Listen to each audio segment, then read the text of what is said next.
এই ছেলেটি সোনা চাঁদি দিয়ে ভরা গাড়ির মধ্যে লুকিয়ে সবার চোখকে ফাঁকি দিয়ে রাজার খাজানার মহলে ঢুকে পড়ে ও ঝাঁপ মেরে মাঝের একটি মঞ্চে এসে পৌঁছায়। মহলের মাঝে রাখা এই মঞ্চের নিচে রয়েছে অসংখ্য বিষাক্ত কাঁকড়া বিছে, মানে নিচে পড়লে মৃত্যু নিশ্চিত। ছেলেটি সামনে হরাসের চোখ দেখতে পায়, যেটার জন্য সে এখানে এসেছিল, কিন্তু তার সামনে দুটো ফাঁদ ছিল। ভাগ্যক্রমে ছেলেটির কাছে আগের থেকে নকশা ছিল, সেটা দেখে যে বুঝতে পারে প্রথম ফাঁদটি আসলে মাটিতে লাগানো আয়নাগুলো ছিল।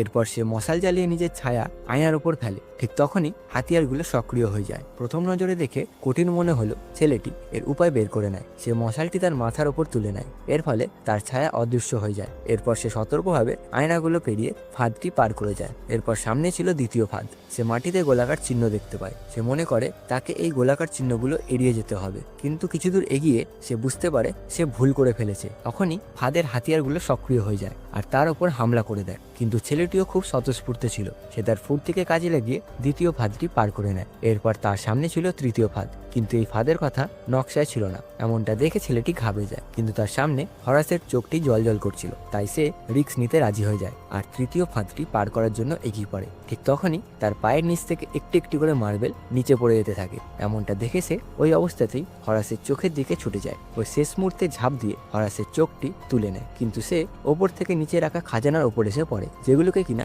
অসংখ্য বিষাক্ত কাঁকড়া বিছে পাহারা দিচ্ছিল।